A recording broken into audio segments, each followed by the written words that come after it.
Assalamualaikum warahmatullahi wabarakatuh. Pada video kali ini saya akan menjelaskan materi yaitu infeksi nosokomial.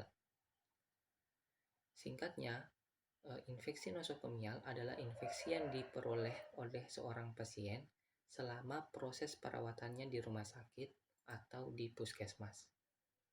Nah, infeksi ini tidak terjadi atau tidak diderita oleh pasien selama dia belum masuk di rumah sakit atau puskesmas, dan juga pada masa itu dia belum memasuki fase inkubasi dari suatu penyakit infeksi.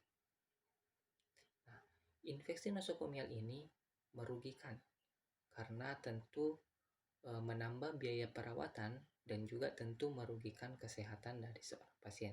Tingkat penderitanya lumayan tinggi, yaitu pada kisaran 5 sampai dengan 15%.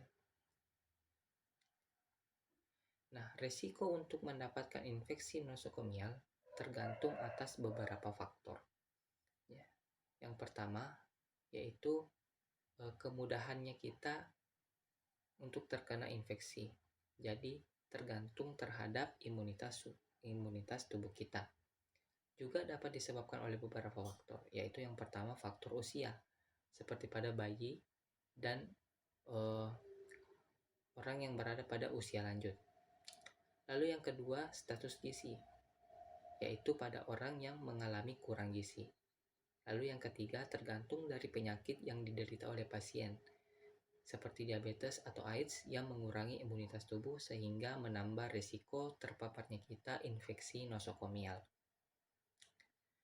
Lalu yang kedua, yaitu jenis pengobatan yang diterima atau penanganan yang diberikan oleh rumah sakit menggunakan alat bantu pernafasan.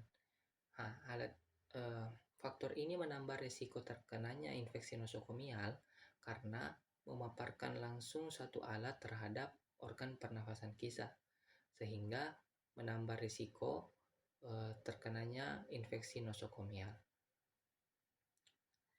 Lalu yang ketiga yaitu tingkat papar atau exposure. Penderita oleh mikroba potensial yang dimilikinya, atau juga dapat berasal dari patogen yang berasal dari penderita lain di rumah sakit sesama pasien. Jadi itu saja materi tentang infeksi nosokomial. Kesimpulannya, infeksi nosokomial adalah infeksi yang diperoleh oleh seorang pasien selama proses perawatan di rumah sakit. Penyakit ini dia tidak bawa dari luar, namun dia terima selama proses perawatan di rumah sakit. Nah, risiko yang dapat menambahnya ada 3, yaitu faktor usia untuk bayi dan usia lanjut, status gizi apabila kurang, dan tergantung dari penyakit yang diderita. Lalu yang kedua, metodenya. Apabila menggunakan metode yang menghubungkannya dengan alat pernafasan kita, juga akan meningkatkan resiko infeksi nosokomial. Lalu yang ketiga, tergantung dari patogennya. Entah itu patogen yang berasal dari tubuh kita sendiri atau berasal dari pasien lain yang berada di rumah sakit tersebut. Sekian materi dari saya. Wabillahi taufiq wal hidayah. Assalamualaikum warahmatullahi wabarakatuh.